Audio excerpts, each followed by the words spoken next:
Dear students, पिछले अध्याय में हमने शूट सिस्टम के बारे में पढ़ा था। शूट एपेक्स पर दो तरह के टिश्यूज पाए जाते हैं, meristematic tissue and the second is permanent tissue. आज हम theory of shoot apical meristem के बारे में पढ़ेंगे, जिसे एपिकल मेरिस्टेम ऑर्गेनाइजेशन भी कह सकते हैं, और इससे रिलेटेड 7 थ्योरी या 7 विचारधाराओं के बारे में डिस्कस भी करेंगे। The first is apical cell theory, second histogen theory, third tunica corpus theory, fourth histogenic layer concept,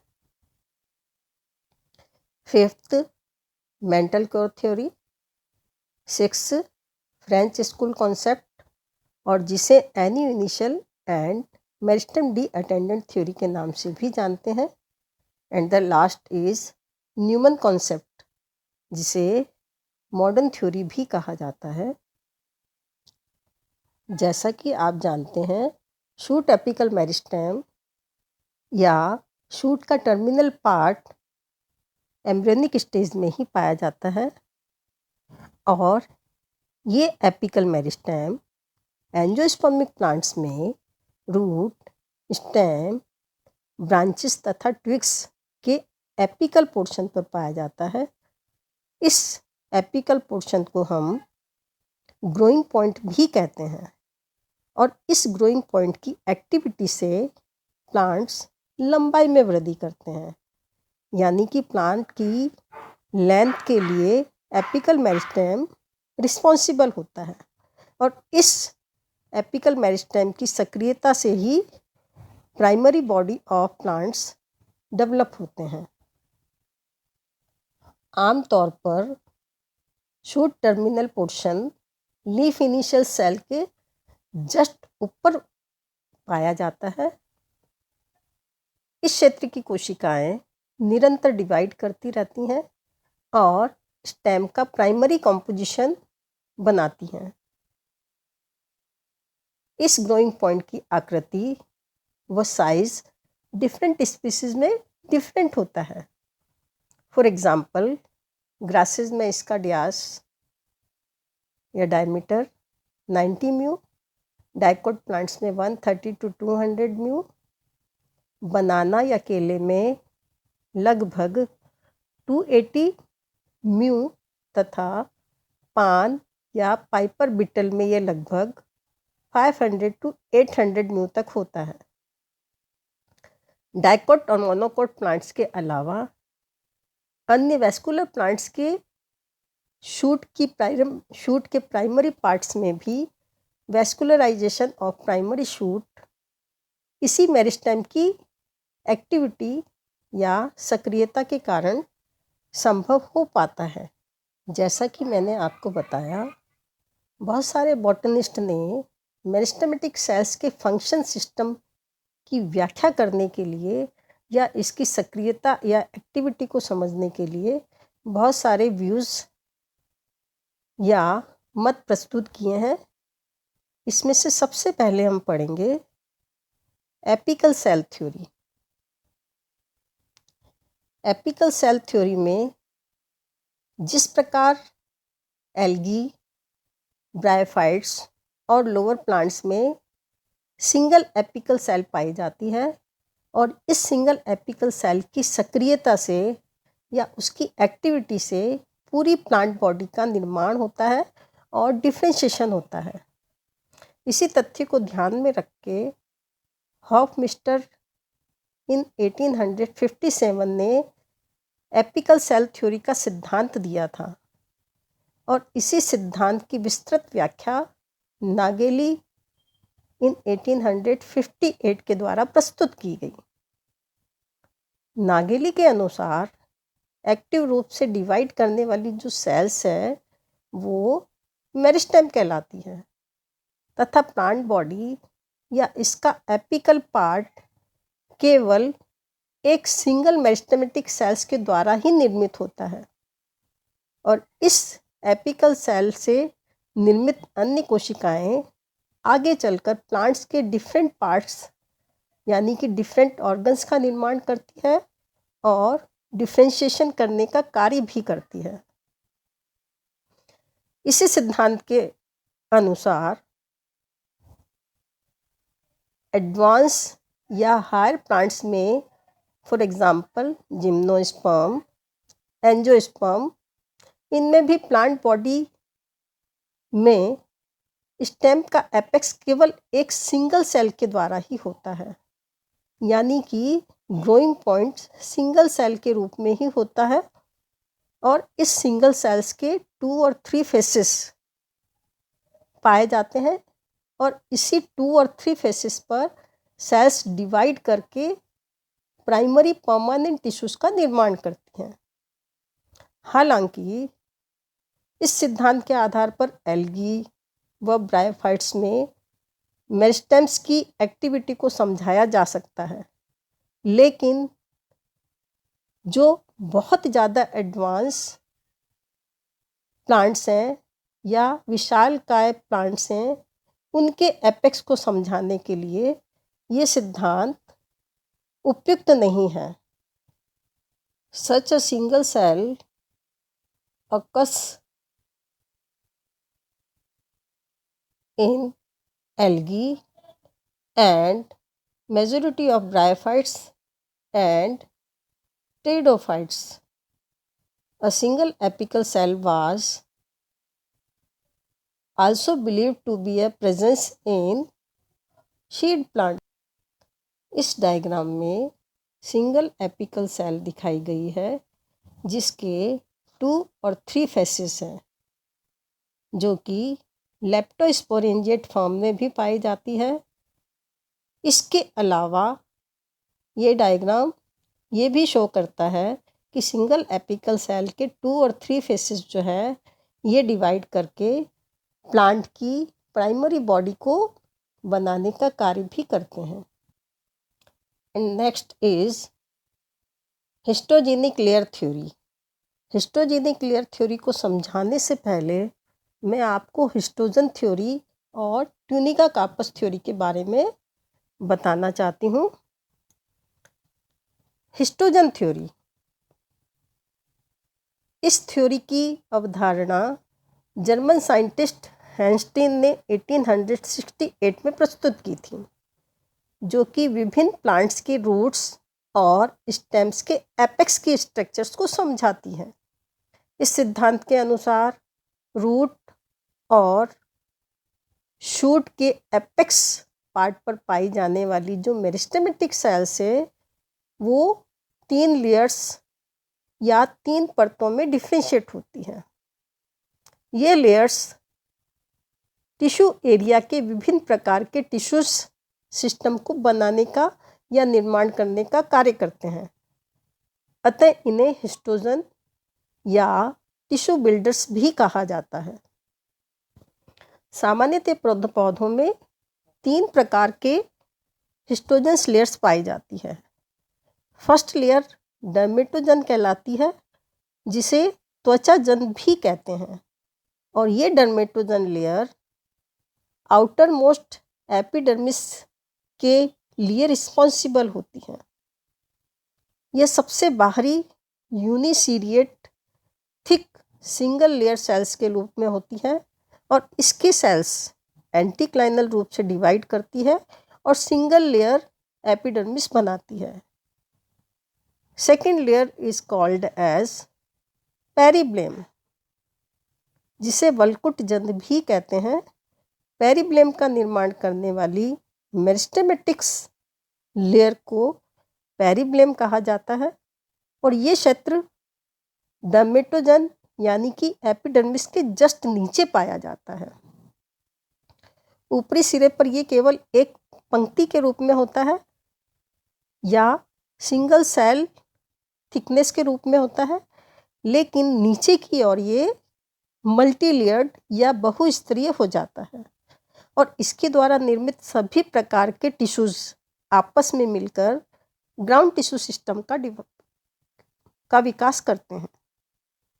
the third layer is प्लूरोम, जिसे रंभझंद भी कहते हैं।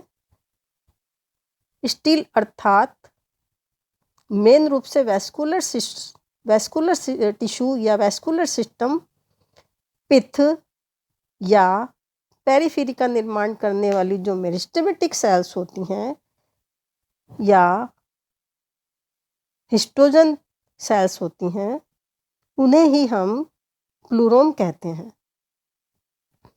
ये मेरिस्टेमेटिक सेल्स शूट एपेक्स के मध्य भाग में पाई जाती है और इसके द्वारा निर्मित सभी कोशिकाएं आपस में मिलकर किसी भी स्टेम या शूट का वैस्कुलर टिश्यू सिस्टम बनाती है। हैंस्टीन के अनुसार प्रत्येक हिस्टोजन लेयर या जिसे हम कह सकते हैं टिश्यू बिल्डर्स लेयर की कार्यप्रणाली या इसका भविष्य या डेस्टिनी एक निश्चित होता है, परंतु फिर भी हिस्टोजन सिद्धांत के आधार पर रूट एपेक्स के स्ट्रक्चर को आसानी से नहीं समझाया जा सकता, लेकिन शूट एपेक्स की संरचना को इसके आधार पर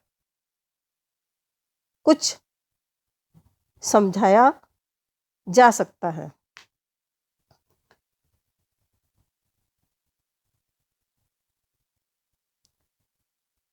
कुछ बॉटनिस्ट के अनुसार हिस्टोजन सिद्धांत में निम्न कमियां पाई जाती है, जिसके बारे में मैं आपको बताऊंगी।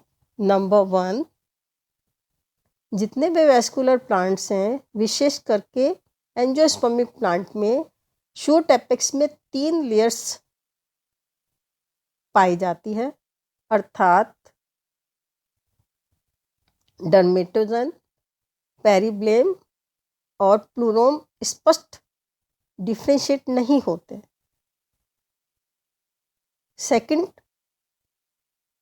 जो हिस्टोजन सिद्धांत में कमी है, दैट इज विभिन्न प्रकार के जो हिस्टोजन्स लेयर्स हैं, उनकी डेस्टिनी या अंतिम परिणति भी स्पष्ट नहीं है। प्लांट बॉडी के विभिन्न पार्ट्स या हिस्सों का निर्माण निर्धारित टिश्यू से ही होता है। इससे भी स्पष्ट प्रमाण यहाँ इस थ्योरी में उपलब्ध नहीं है। इसके विपरीत कई बार यह देखा गया है कि पेरिब्लेम की भीतरी परतें वैस्कुलर सिस्टम का तथा प्लूरोम की बाहरी परतें कॉर्टेक्स यानी कि वल्कुट का निर्माण करती हैं। इसलिए हिस्टोजन थ्योरी जो है रूट एपेक्स स्ट्रक्चर को समझने के लिए तो सही है, लेकिन शूट स्ट्रक्चर को समझने के लिए सही नहीं है या वैलिड नहीं है। उसके बाद third theory is tunica corpus theory. Tunica corpus theory apex या टर्मिनल सिरे के ऑर्गेनाइजेशन को समझने के लिए अपेक्षाकृत उपयुक्त मानी गई है। किसी भी स्टेम का टर्मिनल पार्ट या एपिकल मेरिस्टेमेटिक सेल्स में होने वाले जो डिवीज़न हैं, उसके तल पर एवं दिशा पर आधारित होता है। ट्यूनिका कार्पस थ्योरी जो है जर्मन साइंटिस्ट सिमिड ने 1924 में प्रस्तुत की थी और उसके बाद उन्होंने फोस्टर्स थ्योरी, जो कि 1949 में फोस्टर्स के द्वारा दी गई थी, उस फोस्टर थ्योरी के सिद्धांत को समर्थन मिला। ट्यूनिका कार्पस थ्योरी के सिद्धांत के अनुसार हायर प्लांट्स के रूट या शूट सिस्टम में 2 तरह के क्षेत्र पाए जाते हैं।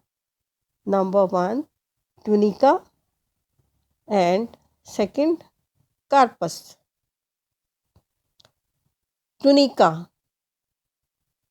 टूनिका क्षेत्र किसी भी स्टेम के एपेक्स का मल्टीसेलुलर या मल्टीसीरिएट आवरण या कवर होता है और इसकी कोशिकाएं अपेक्षाकृत छोटी एवं गहरी अभिरंजित करने वाली होती हैं।